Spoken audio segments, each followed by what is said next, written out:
Troca de fundos na renda variável brasileira nas carteiras recomendadas. Isso sem falar na redução do número de fundos multimercados para concentrar naqueles que temos mais convicção. Bem-vindos e bem-vindas ao Onde Investir, março 2024. Nos próximos minutos, vamos explicar o que vimos no cenário macroeconômico e nos mercados que estão guiando nossas decisões de alocação. Aliás, já deixa seu like e aproveita para encaminhar para aquele amigo ou familiar que sempre quer entender o que está acontecendo e como ajustar sua carteira de investimentos. Olhando para o cenário internacional, os investidores acompanharam ao longo de fevereiro os últimos dados de inflação global e o início da temporada de resultados do último trimestre de 2023. Em tom relativamente mais firme do que observado no fim do ano passado, diretores do Fed têm se mostrado mais cautelosos, indicando que quedas nos juros só devem acontecer quando houver confiança na convergência da inflação para sua meta de 2%. Tanto o índice de preços ao consumidor quanto ao produtor, referentes a janeiro, vieram acima das expectativas, com o núcleo do primeiro indicador,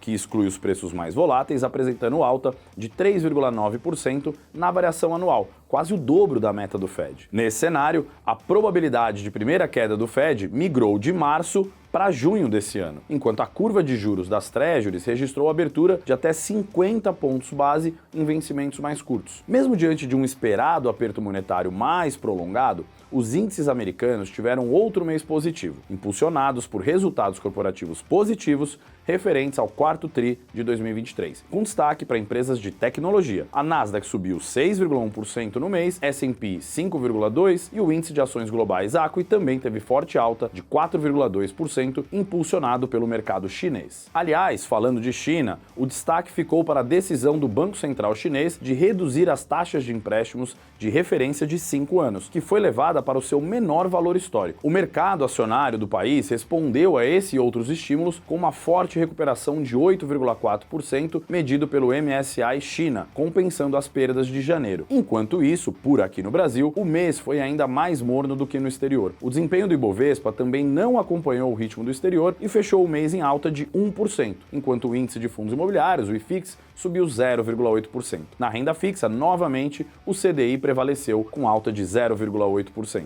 Já o IMAB, índice de títulos públicos indexados à inflação, subiu 0,6%, enquanto a renda fixa pré-fixada, representada pelo IRFM, teve alta de 0,5%. Já o dólar tem um novo mês de alta contra o real, de 0,6%, fechando cotado a R$ 4,98.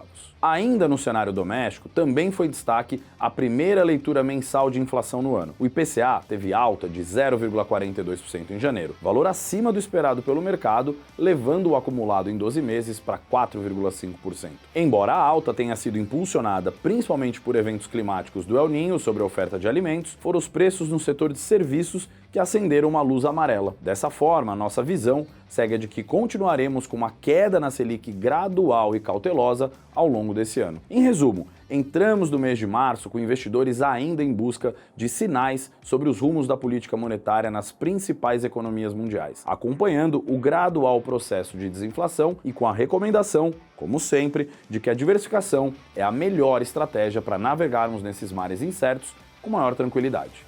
Subimos o valor justo do Ibovespa para 149 mil pontos para o final de 2024, vindo de 142 mil pontos. Pois é, publicamos o Raio XP, que é o nosso relatório mensal sobre a Bolsa Brasileira, e a gente traz 3 temas principais nesse relatório. O primeiro deles, a gente fala sobre a dinâmica de lucros das companhias do Ibovespa. Os analistas seguem revisando as expectativas de lucro para cima para as empresas brasileiras, na medida em que os juros seguem em queda. Segundo ponto que a gente fala é o fluxo de investidores estrangeiros, que começamos esse ano vendo saída de investidores estrangeiros da Bolsa Brasileira, mas a gente espera que isso mude ao longo do tempo, porque o Brasil continua muito bem posicionado dentre os mercados emergentes, deve seguir atraindo fluxo de investidores estrangeiros. Por último, a gente fala da oportunidade nas small caps e todos os papéis ligados à economia doméstica, que devem se beneficiar principalmente da queda de juros que a gente está vendo para a Selic voltando ao patamar de 1 dígito. Tudo isso deu suporte à nossa revisão de valor justo para o Ibovespa para 149 mil pontos, na medida em que a expectativa de lucro das empresas brasileiras segue melhorando. A gente também publicou todas as nossas novas carteiras recomendadas de Bolsa Brasileira, e para conferir tudo isso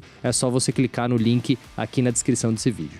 Entramos no mês de março sem novos ajustes táticos nos percentuais alocados para cada classe de ativo das carteiras. E tampouco fizemos mudanças nas perspectivas que temos para cada uma dessas classes de ativos. Em um mês relativamente mais calmo nos mercados, decidimos por aguardar um pouco mais para continuar implementando as mudanças que estamos gradativamente fazendo na linha de aumentar o risco dos portfólios para um ciclo de corte de juros, que em breve será mais amplo, envolvendo também os países desenvolvidos, como os Estados Unidos, a Alemanha e outros países da Europa. Esse foi mais um mês no qual trocamos alguns fundos das carteiras, especialmente na renda variável Brasil, com destaque para a entrada do XP Investor 30 FICFIA, um fundo long only, 100% comprado em ações, e do fundo Absolute Pace Long Bias Advisory, um fundo da categoria Long Bias. Em multimercados, retiramos 3 fundos, sendo um deles multimercado global, o outro quantitativo e um de estratégia macro. Apesar de termos mantido os percentuais em multimercados inalterados, estamos concentrando nossas exposições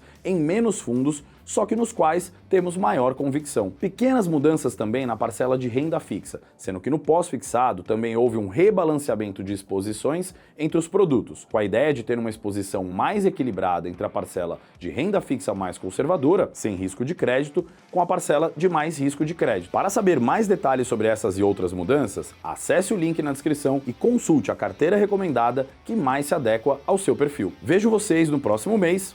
Até mais!